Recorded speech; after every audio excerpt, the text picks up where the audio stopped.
Bonjour à tous, bienvenue dans ce nouvel épisode de Et toi, qu'est-ce que t'en as à foutre? Et ce soir, on rencontre un gardien qui a fait son passage en D1 belge, mais dont tout le monde se souvient à peu près pour certaines raisons, que ce soit pour son niveau de foot ou pour une histoire qui s'est passée. Merci Mike de m'accueillir ici, à la Louvière. Le club que tu représentes maintenant, vous êtes en D3, à l'équivalent D3, Oui. c'est la D1 amateur. Déjà, comment est-ce que tu vas? Ben, ça va bien. Je pense qu'au niveau sportif, je pense qu'il n'y a pas de questions à se poser. On fait une saison exceptionnelle pour l'instant. Que ce soit en équipe, que ce soit perso. Je pense que c'est une très belle saison qu'on aimerait finir au mieux encore pour avoir des records partout. Mais voilà, sinon dans la vie, tout va bien aussi. Alors, si je résume un peu, donc, n'hésite pas à me dire si je me trompe, ce ne sera pas la première fois. Donc, tu es né à Ixelles en novembre 89. Tout à fait. Ok. Tu as commencé le foot à Tervuren. Oui. Comment est né cet amour du foot chez toi? Est-ce que c'est la famille? Est-ce qu'il y a eu un Oui, événement? parce que moi, mais il y a toute ma famille qui a joué au foot ou qui joue au foot. Et mon père était entraîneur à ce moment-là de l'équipe première de Tervuren. Et on habitait là-bas. Donc j'ai commencé à jouer à 4 ans, parce que j'ai un frère qui a 1 an de plus que moi. Ouais. Donc lui, il a commencé le foot à 5 ans, mais je me souviens pas d'avoir fait autre chose que le foot. Donc j'ai commencé à 4 ans et c'était comme un truc naturel. C'est ça. Et comment t'es devenu gardien? Est-ce que c'était sûr tout de suite, tu savais que tu voulais être gardien? Ou bien Non, c'était quelque chose que j'aimais bien faire, mais j'ai toujours fait les deux. Euh, je faisais souvent une mi-temps dans les buts et puis une mi-temps sur le terrain en tant que joueur. Et c'est que quand j'ai fait le pas vers le monde pro, entre guillemets, en jeune, et quand j'ai fait le choix d'aller à Anderlecht en U11 ou U12, que j'ai dû faire le choix, gardien ou pas. ok. Et est-ce que à un moment dans ta carrière, tu as regretté ce choix-là? Non, parce que au jour d'aujourd'hui, je pense que le gardien moderne joue beaucoup au foot aussi. Ouais. Donc, et on doit moins courir. Donc, c'est toujours un avantage. Mais non, j'ai jamais regretté d'être devenu gardien. J'ai vu que tu avais fait pas mal de clubs dans ta formation de jeune. Donc, tu as fait Audeverlé, RWDM, Malines, Anderlecht et Charleroi. Est-ce que c'était un choix de ta part, justement, de passer d'une école à l'autre, ou bien c'est des circonstances de vie ou... Non, c'est pas des circonstances de vie, c'est que j'étais à Tervuren, puis c'était en P1, si je me trompe pas, et puis en Déverlé, pas encore le OHL d'aujourd'hui, mais en Déverlé, c'était en D3. Donc c'était un pas vers l'avant. Je suis resté 1 an et puis je suis parti à Molenbeek, qui était à ce moment-là, qui venait de descendre en D2, donc c'était un pas vers l'avant. Malines, c'était plutôt parce qu'on était aussi venu me chercher avec insistance pour intégrer les équipes de jeunes, mais j'étais pas du tout heureux là-bas. Et puis Anderlecht sont venus la deuxième année de suite. J'avais fait le choix d'aller à Malines avant, mais ils sont revenus à la charge et puis je suis parti à Anderlecht où je suis resté jusqu'à mes 15 ans. Et après voilà, la route vers là-haut était bloquée avec 4-5 gardiens, ce qui est logique aussi. Et j'ai fait le choix d'aller à Charleroi, qui était très intéressé. Et j'ai eu Philippe Van Waal comme entraîneur gardien là-bas.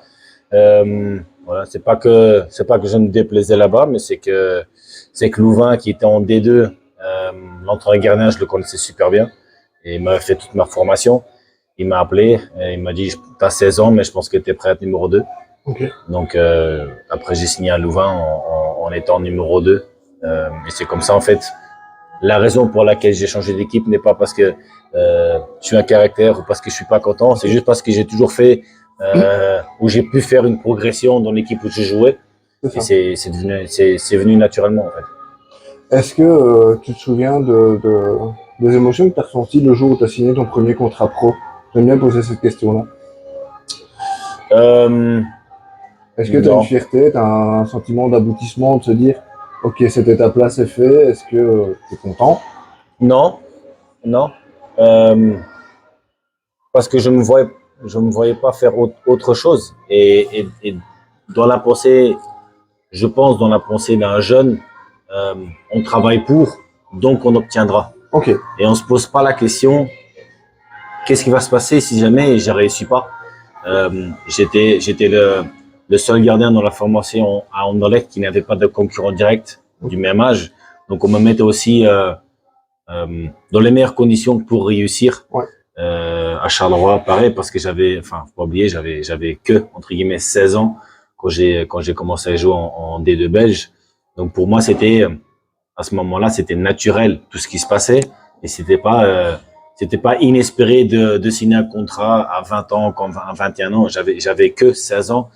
Je suis parti à l'étranger quand j'avais 17 ans. Donc tout allait vite, mais ça semblait logique. Donc je me suis jamais posé la question, est-ce que c'est moi? Est-ce que j'ai eu de la chance? Non, c'était normal. Maintenant que j'y pense après, c'est extraordinaire de vivre des moments comme ça. Mais en toute honnêteté, je pense qu'à ce moment-là, je ne me disais pas j'ai abouti. C'était juste le commencement en fait. C'est ça, dans ta tête, il n'y avait pas de place pour l'échec ou se dire de toute façon, ça peut ne pas marcher. C'est comme ça, il y a un chemin et je vais prendre le chemin. Ouais, et j'avais pas de chemin type en tête parce qu'on se dit pas à 16 ans, je vais être titulaire, je vais jouer 20 matchs.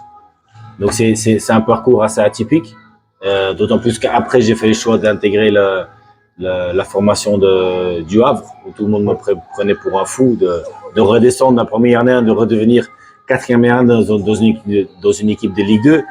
Mais j'avais en tête la formation avec un entraîneur gardien exceptionnel qui était Nicolas Doron, qui par après est parti au PSG à Marseille, pour compléter ma formation.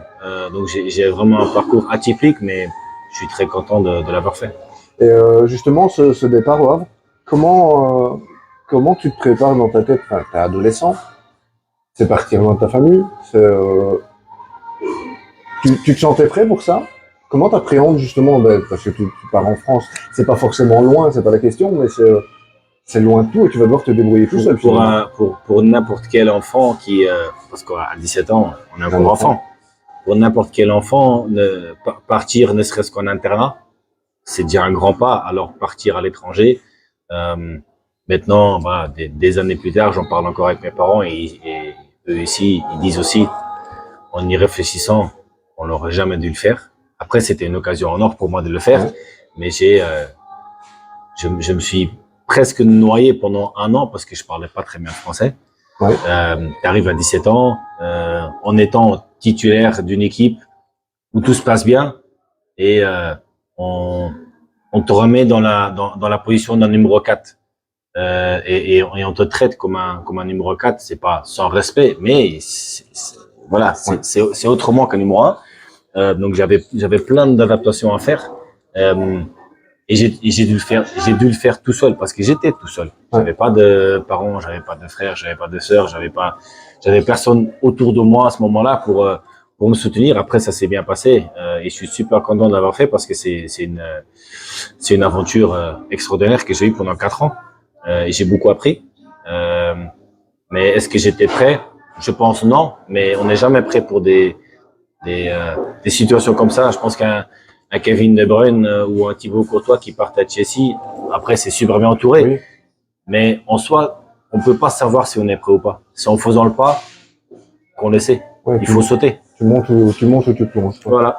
Et justement, au niveau du club, ils avaient mis des aménagements pour t'aider, genre un prof de français bêtement ou un accompagnement sur place pour t'aider? Non. Okay. C'était vraiment apprendre en faisant. Je me rappelle d'une des premières séances sur le terrain où le coach, en plus il avait un accent du sud, il me demande juste un truc basique de dégager le ballon, mais vu l'accent, j'avais pas compris. Il était à 60 mètres de moi et voilà, t'es là, t'es bloqué parce que moi je parle le néerlandais, l'allemand et l'anglais couramment. Donc tu te dis, il y a au moins une personne qui va parler anglais. Oui. Bon, tu pars en France, donc tu sais que l'anglais c'est très difficile. Donc voilà, j'étais obligé d'apprendre assez vite le langage, mais ça s'est bien passé. Et puis voilà. Est-ce qu'on a mis des trucs en place? Non, je je pense qu'au jour d'aujourd'hui, pour les jeunes, il y a beaucoup plus d'accompagnement et je suis très content que ça se passe comme ça parce que c'était un peu. Ouais, c'est un peu barbare en fait. Adapte-toi ou reste sur le côté. C'est ça. Où tu mets ta tête, tu ressors ta tête au-dessus du lot, où tu restes et puis voilà, c'est un échec. Oui, parce que là, c'est important de le dire, c'est que ta langue natale, c'est quand même le néerlandais. Oui. Et tu t'exprimes dans un français, mais impeccable. J'étais obligé de l'apprendre assez rapidement et puis après, je l'ai gardé. Et voilà, ça m'arrange parce que maintenant, je parle 4 voire 5 langues couramment, donc ça me va bien. Et donc, ton expérience en France, moi j'ai noté que tu as une finale de championnat de France de 18 ans, en 2008. Oui. Tu as fait les bascules Ligue 2, Ligue 1, Ligue 2. Oui. La dernière année où tu es deuxième gardien d'IA. Et puis, tu reviens en Belgique, à Westerlo. Oui. Est-ce que c'est important pour toi de revenir en Belgique et de te montrer? Ou bien c'était l'occasion à ce moment-là Non, c'était pas le plan en fait, parce que j'avais au bout de la 4e saison au Havre, le premier gardien qui était Johnny Placide allait faire son transfert et j'allais devenir le numéro 1.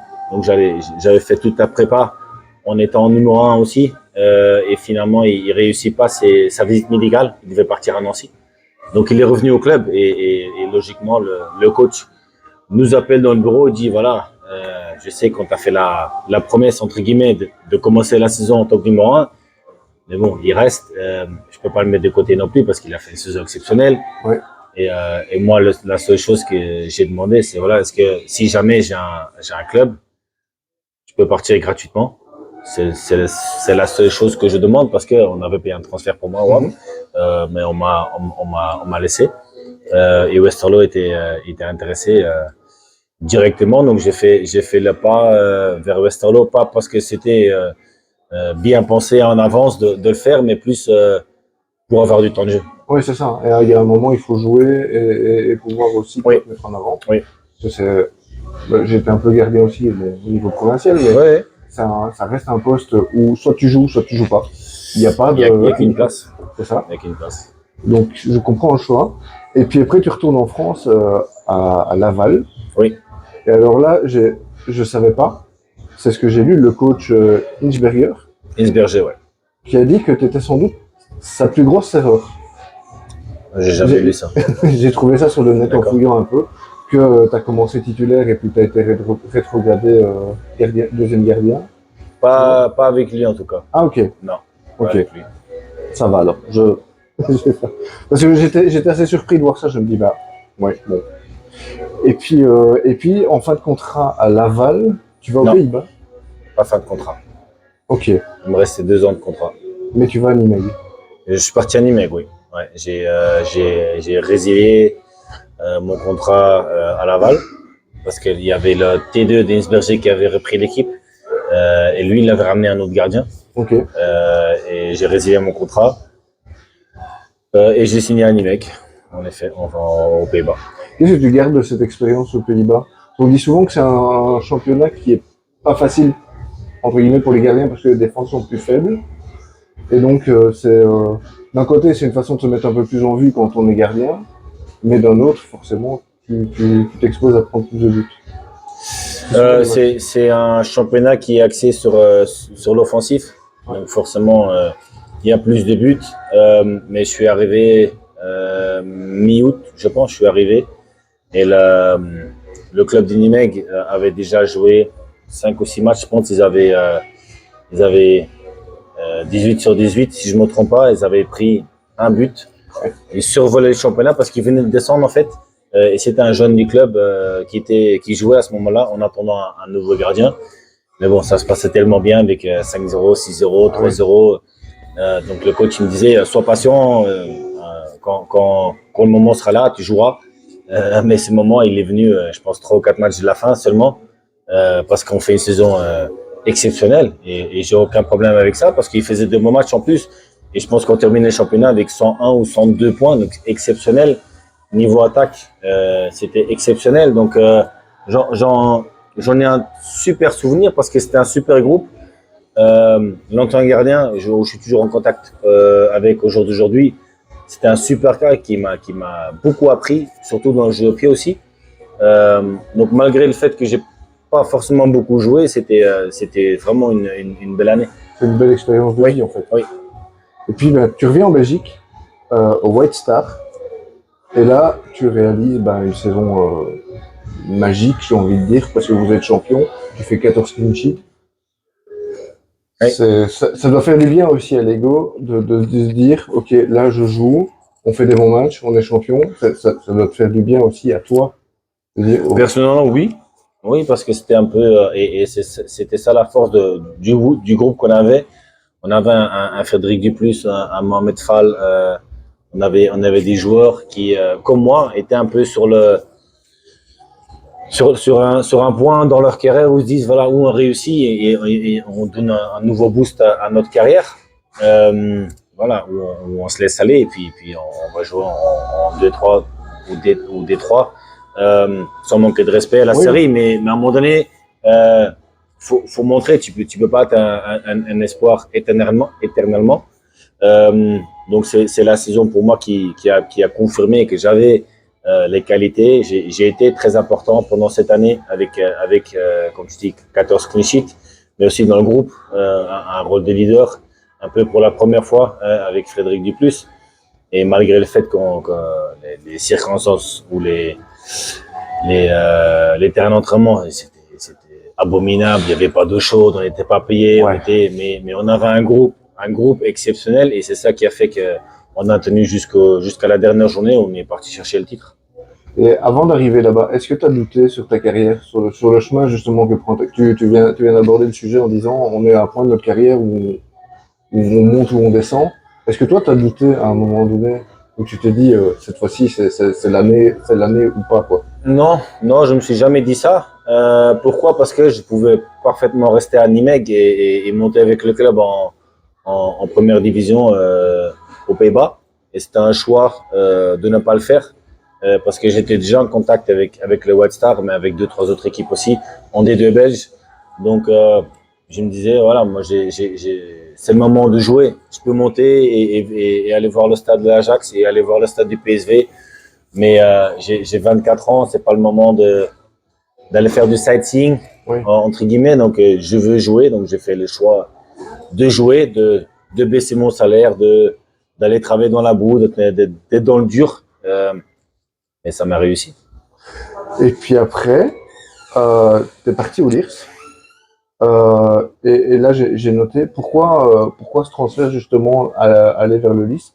Est-ce que c'est de nouveau une étape supplémentaire dans ta carrière ou pourquoi tu aurais pu rester au White Star? Non, parce que le White Star a fait faillite. Ok, oui. Donc le White Star, on n'était pas payé. Je pensais que c'était la saison suivante. On avait John Bico qui était au club, qui avait tout à dire, mais bon, il manquait de respect à tous les joueurs et c'était pour nous impossible. Que n'importe quel joueur, c'était impossible de rester sous ces conditions et après c'est la première année où la 1B s'est créée avec 8 équipes et des 8 équipes, les 8 m'ont appelé. Donc, j'ai parlé avec les 8 équipes et le LIRS était vraiment très intéressé et voilà, c'était aussi l'offre, je veux dire financièrement c'était dans le top 3. Niveau installation, c'était top. J'avais un super contact avec l'entraîneur gardien qui est parti au bout de 3 semaines. Il est parti à Willem II. Mais c'était une des raisons pourquoi je suis parti aussi. Le coach ici, Eric Van Meyer, qui donnait beaucoup de confiance, qui inspirait beaucoup de confiance. Donc c'était un choix un peu, entre guillemets, imposé de quitter White Star parce que voilà, niveau prestation, c'est vrai qu'on était bien, mais c'était impossible de continuer. Et je pense que le LIRS, c'était quand je regarde après, le meilleur choix que j'ai pu faire. Ouais, et puis en plus coaché par Van Meer, qui est une des idoles du club. Ouais. Non, c'est vrai que c'était une saison exceptionnelle. Après, on a raté la première tranche, je pense, à 1 point. La deuxième tranche à 1 point. On finit avec le plus de points de la série, mais bon, ça ne nous donne rien en B. Meilleure défense, plus de clean sheets, donc en soi, une très belle saison. J'ai noté encore 13 clean sheets cette saison-là. Ouais. Et puis après, tu vas à Ostende, en D1. Dernière journée de mercato. Dernière journée de mercato. Tu commences la saison, tu tombes malade. Et puis il y a un jeune précoce qui prend ta place, William Dutoit. C'est pas un jeune précoce, il est plus vieux que moi. Il est plus vieux que toi? Bah oui. Oh, pour moi, il est plus jeune. Ah, il est pas plus jeune. Il est plus vieux que moi. Donc, il est. Désolé. Voilà. C'est pas du tout un jeune, il est plus âgé que moi. Oh. Ah, je suis persuadé qu'à ce moment-là. Non, et lui, il avait déjà joué 2 ou 3 saisons à Saint-Tron, je pense, en D1. Oui, oui, ça oui. Et puis lui, il était là. Et c'est vrai que Yves Van Hag m'a fait rentrer au club en tant que numéro 1. Il se fait virer malheureusement. Adnan Kustovic prend l'équipe et au bout de 2 semaines qu'Adnan il a l'équipe, je tombe malade et je suis out 1 mois et demi, je pense. Et on fait des bons résultats. Donc après, comme on a déjà dit avant, le rôle des gardiens, il y en a qu'un qui joue. Et William jouait bien à ce moment-là. J'ai repris des matchs en fin de saison, et notamment dans les playoffs. Mais voilà, j'avais pas forcément envie de rentrer dans une concurrence, de jouer la moitié des matchs. J'étais à un âge où je voulais jouer, donc j'ai pas fait entre guillemets le difficile. J'ai vu la direction à ce moment-là. J'ai dit écoute, moi je suis super heureux ici, mais j'ai envie de jouer. Je vous dis pas de virer William, je vous dis pas de me virer moi. C'est juste s'il y a une opportunité, écoutez l'offre et puis on verra. Et puis, le jour d'après, le Berscott, ils ont fait une offre et c'est parti assez vite. Et justement, ça, c'est le point de passage, entre guillemets, important de ta carrière. J'ai envie de dire, c'est le Berscott. Moi, c'est là que je t'ai surtout connu. Déjà, par ta barbe, je trouve que tu en imposais. Et même dans ta façon de jouer, d'être dans ton rectangle, je trouve que tu es quelqu'un qui, naturellement, en impose. Dans ta façon d'être. Qui impose le respect. Et donc, vous faites les saisons en D2, vous montez en D1, tu prends le brassard de capitaine pour beaucoup de matchs. Ouais, même très souvent. Et puis, il y a la fameuse saison 2021, où tu fais ce qui, moi, ne m'a jamais choqué, et j'ai toujours pas compris ce qui s'est passé, c'est que tu te plains, entre guillemets, du niveau de l'équipe. Oui et non, ouais. Des prestations de l'équipe, on va dire. Et là, se passe un clash et tu te fais rétrograder alors que tu es apprécié par les supporters, tes prestations ne sont pas mauvaises. Donc il y a rien qui pousse à ça, si ce n'est que tu dis une vérité finalement, que les gens ne veulent pas entendre. Mais ouais, je pense avec le recul, c'est le match d'Anderlecht à domicile. La correction, oui. Ouais, on termine le match à 9, je pense, avec 2 cartons rouges en plus. Mais voilà, et là, je pense qu'on s'est surtout mal compris avec l'entraîneur à l'époque, c'était un Argentin, qui parlait pas français, qui parlait pas anglais, qui parlait que espagnol. En fait, moi, j'ai fait l'interview en disant, voilà, on peut jouer à 3 derrière, on peut jouer à 4 derrière, on peut jouer à 5 derrière, si on met pas la pression sur le porteur du ballon, peu importe le système. Et lui, en fait, il a compris dans le sens où moi, j'ai dit, tactiquement, on est nul. Et en fait, il a compris de notre façon, aggravée par son assistant. Et c'est ça qui a fait que lui, en fait, en solo slim, il a pris la décision en stage, alors que la direction, à ce moment-là, n'était pas au courant. M'a enlevé le brassard, m'a enlevé la place des titulaires, et même la place des titulaires par rapport à ce qu'on faisait à ce moment-là, ça me dérange pas. Ok, je suis capitaine, ok, je suis un joueur important, mais si les prestations sont pas là, moi aussi je dois être mis en question. Et c'est ce que j'ai dit. Et si le coach à ce moment-là décide, je vais mettre quelqu'un d'autre et je vais voir comment ça se passe. C'est ce que je lui ai dit en stage aussi. Moi, ça me dérange pas du tout d'être sur le banc. C'est que ça doit être cohérent, ça doit être honnête. Si maintenant le gardien qui prend la place ne fait pas les prestations, que ce soit mieux, que ce soit quoi que ce soit, l'inverse doit pouvoir se passer aussi, que je reprenne ma place. Ça doit être il me dit de toute façon la direction a décidé que tu joueras plus. D'accord. Donc je vais voir la direction et eux me disent non, c'est le coach qui a décidé que tu joues pas. Je vais voir le coach et il me dit non, c'est la direction qui a décidé. Donc à un moment donné, on commence à créer une situation où voilà, j'ai mon agent à l'époque qui me dit aussi le mieux que tu as à faire, c'est faire le dos rond, fais pas d'interview, fais pas de trucs, ne sors pas dans les médias parce que ça va que aggraver les choses. Donc moi je me disais mais je vais aggraver quoi? La seule chose que je veux, c'est être honnête. Oui. Si c'est moi le problème, tactiquement, sportivement, je suis le premier à dire mets-moi sur le banc. Mais si la vérité s'avère être différemment et que c'est pas le gardien, parce que le match d'après, on en prend 4, on en prend 5, on en prend 4. Donc on a bien vu que le problème c'était pas le gardien en soi. Oui. Je dois être en mesure de revenir dans les buts. Oui. Parce qu'au final, je joue aussi mon contrat, je joue mon avenir.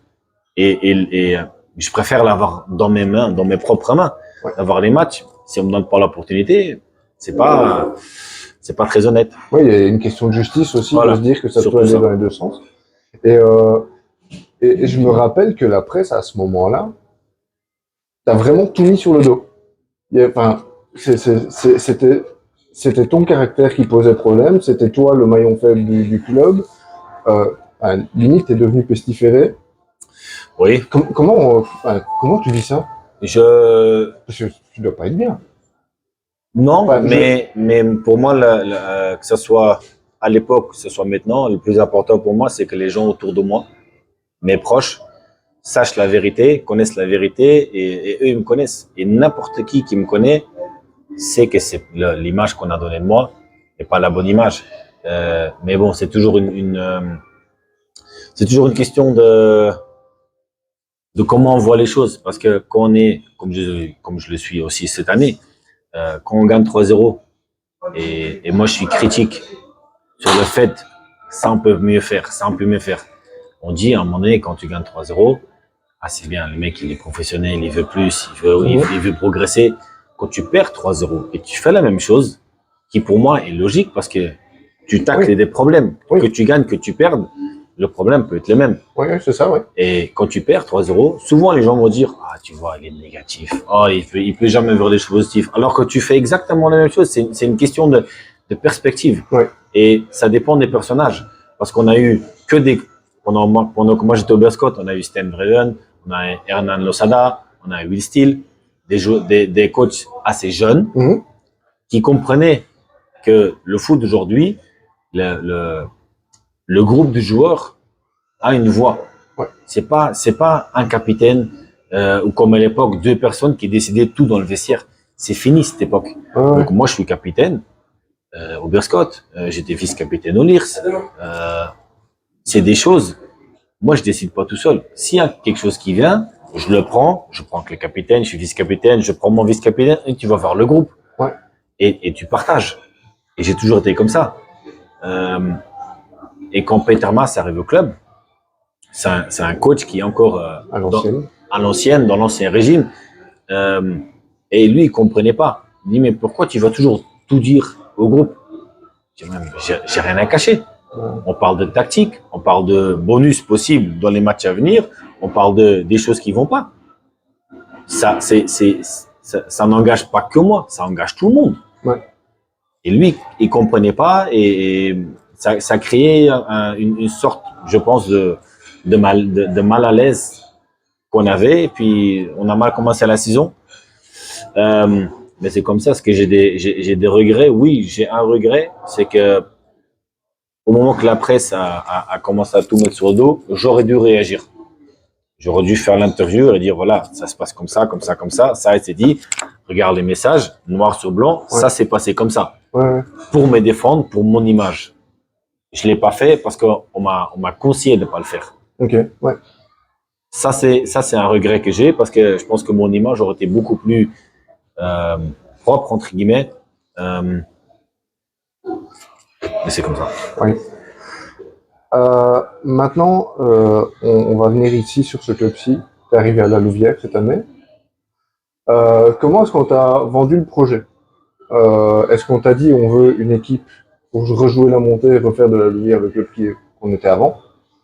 Parce que vous avez beaucoup d'anciens jeunes de club de D1 aussi dans cette équipe. Est-ce qu'on te veut toi pour encadrer justement les plus jeunes? c'est plutôt ça. Je pense que c'est dans le sens où Nico Frutos était l'assistant de Vincent Compagnie, qui 2 ans de suite a fait le forcing pour que je vienne à Anderlecht. Ouais.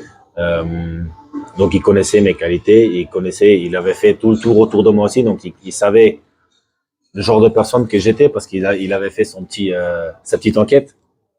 Et moi, en fait, le premier contact que j'ai eu avec le club, c'est avec David, qui m'a en fait, il m'a montré les installations, parce que côté flamand, on va être honnête, on connaît pas la Luvière. Ouais. Pour moi, c'était toujours le club qui s'entraîne sur le même stade, il joue et le terrain, c'est le bordel. Et Ouais. un peu l'image de la Détroit qu'on a au jour d'aujourd'hui. J'étais agréablement surpris et que le plan était vraiment clair. C'était pas vendre du rêve et dire on va dans les années à venir, on va mettre un centre d'entraînement et puis par après on va construire un stade et puis par après c'est maintenant les faits sont là. Ouais. On a investi, on fait pas des folies financièrement, mais ça c'est ce qu'on veut faire. Et ça m'a parlé directement parce que c'était concret, c'était chose faite. Je me rappelle d'être venu ici pour négocier entre guillemets, et j'avais 2 clubs de 1B qui étaient intéressés à ce moment-là aussi. Qui financièrement c'était plus intéressant d'aller là-bas, mais voilà, grâce à l'accord financier que j'ai pu trouver avec les Berscott, Ouais. le choix financier ne se posait plus et j'ai pu faire le choix purement sportif. C'est ça. Et voilà, là, à ce moment-là, j'ai eu aucun doute de rejoindre ici. Parce que et c'est vrai que quand je suis arrivé, j'étais franchement agréablement surpris de voir les terrains. J'ai vu les jeunes s'entraîner en arrivant. C'est digne au moins de la D2, mais même il y a des clubs en D1 qui n'ont pas ça, quoi. La moitié des clubs en D1 n'ont pas ça. Ça, c'est une certitude parce qu'il y a incroyable. Il y a 3 grands terrains, il y a 4 ou 5 petits terrains, tout terrain synthétique dernière génération. Il y a un bâtiment extraordinaire, il y a une vingtaine de personnes qui travaillent au quotidien pour le club. C'est extraordinaire. Après, je suis un peu allergique au dicton de le club a sa place en A. Ah oui, ok. Et le Berscott qui monte, ouais, mais on est une équipe de 1A. Et Lommel qui veut monter, ouais, mais nous aussi on est une équipe de 1A. Et quand t'entends tout le monde est une équipe de D1A, et pour les supporters, et pour les. Ici, c'est un projet, ça a les pieds par terre. Ils sont pas en train de vendre du rêve de. Oui, l'objectif à long terme, c'est le 1A, mais ils sont pas en train de crier maintenant de tous les toits. On est les meilleurs, on doit être là-bas, c'est pieds par terre, on bosse tous les jours et les résultats sont là. Et c'est ça que j'adore au club, c'est qu'on n'est pas en train de vendre du rêve, on fait le travail. Nico Frutos, qui est quand même un gros nom dans le foot, oui, clairement. Il est là, il bosse, du même que le coach qui a grandi avec le club. Oui, et tout le monde est pareil, tout le monde est au même niveau. Je parle, ils sont toujours au-dessus du groupe, mais je parle dans le staff. Et c'est comme ça que ça marche. Et ça marche très bien. On espère avoir la progression l'année prochaine dans l'année ou dans la Challenger Pro League. Mais je pense que ce soit avec ou sans moi, parce que je suis fin de contrat, mais que le club grandira. Et justement, tu dis que tu es en fin de contrat. Est-ce qu'il y a déjà eu des négociations? Est-ce que toi, tu y as déjà pensé aussi? Est-ce que tu serais prêt à passer le cap et à te dire je retourne dans le monde pro, entre guillemets? C'est le but pour moi. Ouais. Pour moi, le but c'est d'aller le plus haut possible. Moi, je suis très ambitieux et je suis surtout quelqu'un de demander à tout le monde. Je suis toujours positif. Je suis Ça, je vois. un positiviste éternel et je vois peut-être pas assez les choses négatives. C'est pour ça que j'ai ma femme, parce qu'elle sait le faire. Mais non. Est-ce que j'ai envie de continuer ici? Oui, parce que c'est quelque chose qui me plaît d'être ici, d'avoir des bonnes installations. Après, c'est toujours une question de deux parties. Hein. Ouais. Parce qu'il y a forcément des autres clubs qui ont montré de l'intérêt déjà. Donc après, c'est à voir. Mais je pense que c'est pas illogique vu la saison. Après, tu fais une saison, t'es à 18 clean sheets pour le moment. Au championnat, 19 en tout. Ouais. C'est juste incroyable, Ouais, ouais. franchement. Ouais, c'est incroyable personnellement, mais aussi niveau groupe, parce que Oui, oui. après, faut rendre à César qui appartient à César, c'est que le club et surtout ma défense, elle est exceptionnelle. Cette année, euh, Et puis j'aime la connexion que vous avez réussi à faire avec le public. Je trouve cette année encore plus que les années avant. Et puis il y a vraiment un noyau au niveau du public et des supporters qui est assez incroyable derrière vous. oui, ben ouais, ça vit bien et tu sens que voilà le match il y a quelques semaines contre le Coren ou le match de coupe contre Anderlecht démontre le potentiel que le club a.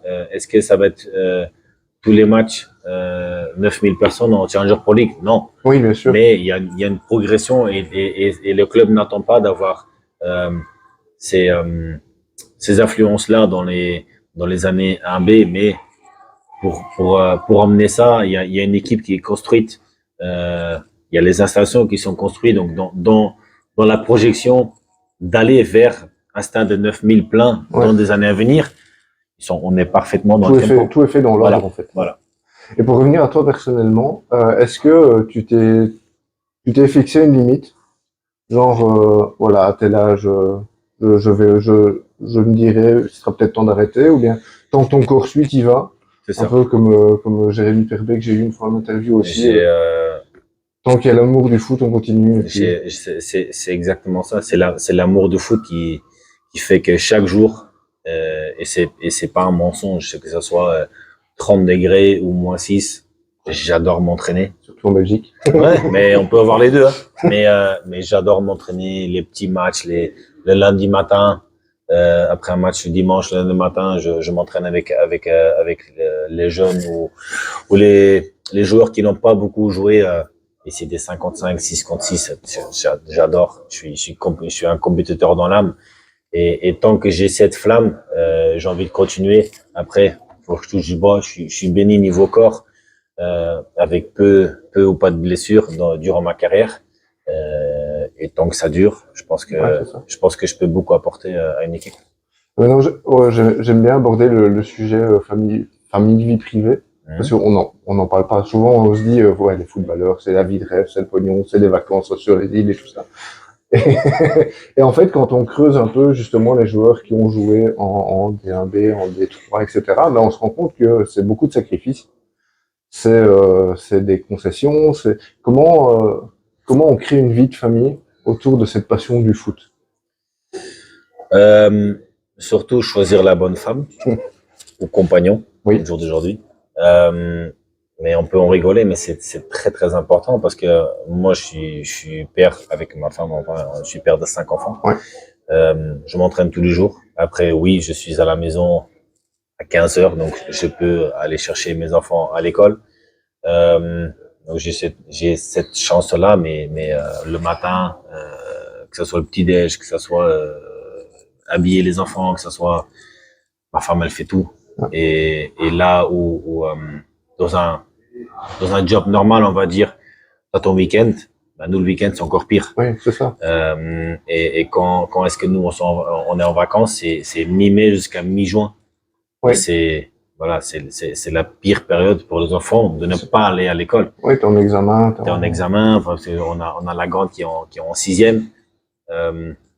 J'ai ma plus grande, elle est en secondaire déjà. Mm-hmm. Donc c'est pas des moments où eux ils peuvent partir en vacances et quand eux ils peuvent se relâcher pendant les grandes vacances. Toi, t'es en préparation. Nous on est en préparation et c'est la période où je suis le moins à la maison. Ouais. Donc est-ce que c'est une vie rêvée? Niveau footballistique, oui. Mais niveau familial, non. Parce que c'est totalement l'opposé de ce qu'on veut faire pendant des années. Quand j'étais en D1A, on joue à Noël. Ouais. On n'est pas en famille. C'est clair. Et c'est des périodes où de plus en plus aussi, mes enfants, maintenant j'adore, ils viennent voir tous les matchs. Même à Namur, ils sont là, ils viennent regarder le match parce qu'ils adorent le foot. J'ai 4 filles, j'ai un gars. Il y en a aucun ou aucune qui joue au foot, mais ils adorent venir au stade, me voir venir sur le terrain après, et ça me donne un plaisir énorme que je puisse leur rendre au moins ça. Mm-hmm. C'est pour ça la raison aussi que je voulais des enfants assez jeunes, Ouais. pour qu'ils puissent savoir. Succès, oui. ouais, ce que j'ai fait dans ma vie et de ne pas être père à 36, 37 ans avec un enfant de 1 ou 2 ans et que puis par après il faut montrer des résumés, voilà, regarde ce que papa a fait. Non, je voulais qu'il soit là. Maintenant le week-end on joue Gand, on espère être champion à ce moment-là. Mes enfants vont être là, ils vont fêter un titre avec moi, ça va être exceptionnel. J'ai eu mon fils qui a fêté le titre avec moi au Berscott, c'est des moments exceptionnels. Donc ça donne énormément de plaisir. D'un autre côté, voilà, ma femme c'est une héros de ce point de vue-là parce qu'elle a fait un travail énorme. Donc comment on fait la combinaison, c'est surtout parce que les gens autour de nous font les efforts, que ce soit sa mère ou mes parents ou même les parrains, les marraines, ils prennent souvent les enfants. Comme ça, le travail il est allégé, partagé, et comme ça, moi, je peux faire ma passion. D'un côté, c'est un peu égoïste, tous les joueurs de foot, mais on se rend compte qu'après carrière qu'on a été égoïste à un certain point, même si c'est pour le bien de la famille, ça reste un côté entre guillemets égoïste. Ouais, mais tout en sachant que voilà, la carrière de footballeur s'arrête beaucoup plus tôt qu'une autre, donc tu es plus susceptible entre guillemets de comment je vais dire ça, de rattraper ce temps-là après d'une autre façon. Oui, mais comme on a dit, maintenant j'ai eu la chance de faire quelques années en D1A, de bien payer en D1B, d'avoir joué en France, niveau financier, je veux dire, parce que si on prend les joueurs des trois qui montent un petit peu en D2, mais qui font forcément, enfin qui sont entre les deux, niveau salaire, c'est pas énorme, donc c'est vraiment faire des, enfin je dis pas, c'est faire des sacrifices parce qu'après carrière, c'est pas qu'on peut après dire, ben là je vais choisir ce que je vais faire. Non, faut bosser, il faut avoir une rentrée d'argent. Et c'est plus dans ce côté-là que je me dis, on a de la chance d'avoir des gens autour de nous, je parle familial, qui nous donnent l'opportunité d'avoir et de consacrer notre temps à notre passion. Parce que pas tout le monde Non, c'est clair. a cette opportunité. On peut être passionné pour le tennis, on peut être passionné pour le handball, pour le basket, pour des sports en Belgique beaucoup moins bien payés. Oui. Et à un moment donné, il faut s'arrêter parce que il faut travailler. Il faut aller travailler. Oui. Et ça, c'est une chance énorme que le foot procure pour nous. Et justement, que tu parles de l'après-carrière, est-ce que toi, c'est déjà dans un coin de ta tête? Est-ce que tu as un plan pour après? Est-ce que tu veux rester dans le monde du foot? Est-ce que tu y penses pas encore? Si, mais je comprends parce qu'on est en train de le faire en français, donc c'est plutôt côté wallon, mais ça fait 3 ans maintenant, 3 saisons que je fais analyste à la télé. Ok, oui. Côté flamand. Ok. 3-4 fois par mois. Je fais la première ligue et un peu la Serie A. Mais c'est quelque chose qui me plaît beaucoup. De parler de foot. Je peux parler pendant des jours, pendant des heures de foot. C'est vraiment pas un problème. Donc analyser les matchs et comme ce week-end j'ai fait Arsenal Aston Villa, c'était un match incroyable. Oui. Niveau tactique aussi, donc j'adore ça. Donc je pense que c'est quelque chose que j'aimerais faire après carrière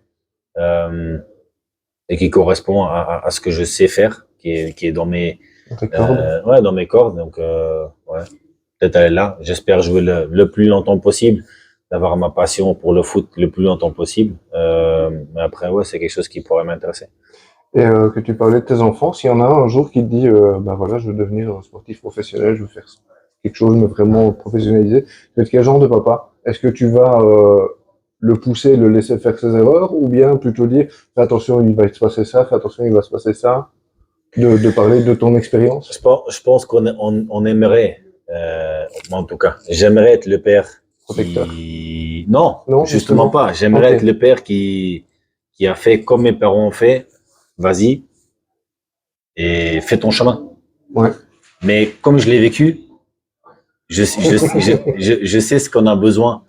Et je le dis souvent quand j'arrive dans des clubs pour avoir un peu le même style. Quand il y a des jeunes joueurs qui viennent au club, je sais à quel point c'est dur d'arriver dans un pays, de pas parler la langue. Je parle d'un Brésilien de 19 ans qui vient en Belgique. ça doit être horrible. Ouais, ouais. Tu viens pour ta passion, mais en soi, c'est horrible d'arriver dans un pays, de ne pas comprendre les gens, et je serai le premier supporter de mes enfants. Je le suis et je le serai toujours pour n'importe ce qu'ils font. J'ai mes 2 petites filles qui font de la danse. Mhm. Je suis le premier à regarder tous les spectacles. La grande fait de l'équitation. Je l'emmène partout. Mais ouais, j'aimerais qu'elle ou il fasse des erreurs, mais je pense que je vais être trop protecteur. Mais c'est bien. Ouais, après, je sais pas si C'est bien de ouais. pouvoir l'admettre aussi, Ouais. de casser un peu l'image que j'ai de toi de pas de la brute épaisse dans le goal, mais justement de se dire que c'est pas juste un rock Ah aussi, non, quoi. je suis papa poule. Quand je suis à la maison et j'ai fait 2 entraînements très très durs et que je suis fatigué et qu'il y a les 2 petits qui viennent, papa viens sur la trampoline, bah, je suis là. Et quand ils viennent avec le maquillage, bah, je me fais maquiller.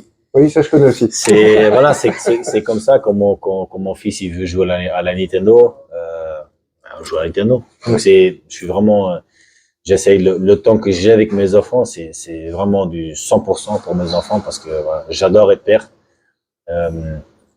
C'est comme ça, ouais. Je pense, je me rends pas compte de l'image que je donne aux gens parce que j'ai toujours été naturel et je le serai toujours. Donc si c'est ça l'image que les gens ils ont, j'espère le casser un petit peu. En tout cas, c'est celle que moi je m'étais fait, mais là elle est bien cassée, c'est pas mal. Alors, ici, ça va être, on va bientôt toucher à la fin, mais il y avait donc la question pro. Ça, c'était un des auditeurs qui m'a demandé de te la poser. Donc, si tu devais passer le cap pro avec la Louvière, on y a répondu. Maintenant, sur le foot moderne, il y a un truc maintenant qui est très important qu'il n'y avait pas quand toi tu as commencé ta carrière, c'est les datas. Oui. Moi, j'ai un avis assez tranché sur la question, c'est-à-dire que je suis pas fan du tout parce que je trouve que ça a tendance à dénaturer un peu le foot et qu'il y a certains types de joueurs qui n'existeraient plus si on se basait que sur les data. Mais même toi, en tant que gardien, est-ce que ça a une influence sur votre façon de jouer ou pas du tout? Ou en tout cas moins que les joueurs de champ. Moi, en tout cas, pas. Après, on voit peut-être dans le foot moderne de plus en plus de joueurs qui adaptent peut-être leur style de jeu pour avoir les meilleurs stats. C'est facile à faire. Après, voilà, parfois c'est contradictoire aussi, hein, parce que j'ai par exemple, je pense cette année, parce que on me donne mes stats aussi, bien sûr. Je pense un des matchs où j'ai pas d'arrêt à faire, mais je touche, je pense, une quarantaine de ballons au pied, Mhm. où on me presse pas, donc je joue le ballon vers mes défenseurs, donc c'est des passes réussies entre guillemets, et en tout, ça me donne ma meilleure cote de la saison. Ok. Alors que c'est pas le match où j'ai été le plus important. Oui, t'as pas été le meilleur Voilà, gardien. on gagne par Dans exemple, ton rôle. on gagne 1-0 à Winkel, et première mi-temps, je fais 3 gros arrêts. Deuxième mi-temps, je fais encore 2 gros arrêts, et on gagne 1-0. Là, l'impact du gardien, il est énorme. Mais comme j'étais sous pression tout le temps et j'allonge les ballons, et Ouais. c'est des ballons qui sont pas réussis, dans les datas, C'est ça. c'est un match moins bon que C'est- celui-là où tu réussis toutes tes passes. C'est ça. Et c'est pour ça que les datas, c'est pas toujours et l'inverse aussi, un attaquant qui peut rater 6 occasions, quand même mettre un but. On va peut-être avoir des stats pas forcément bien, je veux Ouais. dire, mais quand il donne un assist et qui bosse à fond pour l'équipe, qui est derrière en train de faire des têtes sur des corners contre nous, où il a un réel impact sur le match, ça, c'est des choses que tu peux pas sortir de data. C'est ça. Après, est-ce que c'est à jeter à la poubelle? Non, parce que ça donne beaucoup de, de vérité aussi. Mais pour moi, surtout sur des joueurs qui sont dans l'axe du terrain, combien de passes on joue vers l'avant? Parce que ça, c'est des stats qui sont révélateurs. Mais j'allais dire Combien on joue justement. vers l'arrière, combien on joue vers l'avant, combien on joue long, les sprints. Ça, c'est quelque chose qui est intéressant. Je trouve justement que maintenant on est dans un système de jeu et on le retrouve même en Europe et je trouve ça dommage où tu as des joueurs de flanc qui vont préférer passer le ballon vers l'arrière plutôt que de tenter une passe tranchante qui sera peut-être ratée. Ou bêtement, je prends le vieil exemple que j'ai toujours, c'est Pippo Inzaghi. Je pense que dans le foot actuel, il a plus sa place. Parce que Pippo Inzaghi, c'est un joueur de rectangle qui ne courait pas, qui ne driblait pas, qui ne faisait très peu d'assists, mais il était toujours au bon endroit, toujours là pour marquer, et combien est-ce qu'il en a? C'est vrai parce qu'au jour d'aujourd'hui, je pense que tu prends le foot moderne, à part Haaland, t'as pas l'attaquant qui finit meilleur buteur, même regarde l'Angleterre, t'as Cole Palmer de Chelsea qui a le même nombre de buts, t'as Watkins de Aston Villa qui est pas forcément un attaquant de pointe à la base, donc c'est de plus en plus, on regarde Cristiano, c'est les flancs plutôt que l'attaquant qui va mettre beaucoup de buts. Donc le foot a changé et il faut s'adapter et le petit attaquant de pocket, on va dire comme Inzaghi, on le retrouve plus parce que le temps qu'on passe dans les 16 mètres adverses est beaucoup moins grande quand on regarde la X-Mat. Quand on regarde la compète de la Challenger Pro League, par exemple. C'est une compète assez atypique, mais 9 fois sur 10, l'équipe qui n'a pas le ballon gagne le match. Avec 20, 30, 35, max 40% de possession de ballon, tu gagnes le match. C'est pas révélateur. Tu veux pas le ballon. C'est pas logique dans le foot. Oui, non, bien sûr. Mais on met un bloc et on met des contres. Donc, on va pas chercher un grand attaquant de 2 mètres qui avance pas. On veut des joueurs rapides. On veut des Bertaccini. On veut des mecs qui vont vite vers l'avant. Donc, c'est adapté. Globalement, c'est la vision du foot, 70. De plus en plus. 60-70% du foot maintenant, c'est ça. De plus en plus. Mais d'un autre côté, je trouve que c'est intéressant parce que t'as moins de transferts. Je prends, par exemple, si je compare il y a 15-20 ans, il y a beaucoup moins de transferts ratés, entre guillemets, parce que les datas font quand un club va chercher un gars bien précis. Ils ont une liste et ils vont pas juste regarder, ah bah tiens, le mec il a mis 20 buts, ce serait bien pour nous. Non, il a mis 20 buts, mais il les a mis comment? Est-ce qu'il est court? Est-ce qu'il est dans le plan? Est-ce que le coach qu'on a, est-ce que c'est dans son système? Et on pose beaucoup plus de questions autour de comment on marque des buts et pas juste le stat marquer des buts. Un gardien qui fait des arrêts, ouais, mais en général, on regarde pas combien d'arrêts a fait un gardien. On regarde combien de buts il a pris et combien d'erreurs il a fait. Parce qu'un gardien, en général, que ce soit il y a 20 ans, que ce soit maintenant, c'est la chose qui n'a pas changé. On est toujours jugé par rapport au nombre d'erreurs qu'on fait. Ce qui est logique aussi parce que c'est un poste qui est comme ça. Donc non, pour revenir à la question, les stats sont super intéressants, mais c'est pas toujours révélateur. D'accord. Et là, je vais poser les dernières questions. Est-ce que tu as un regret niveau transfert, un transfert raté, un club où tu aurais pu aller et que tu te dis, bah tiens, finalement, j'aurais dû y aller? Oui, c'est quand j'ai quitté Le Havre pour Westerlo.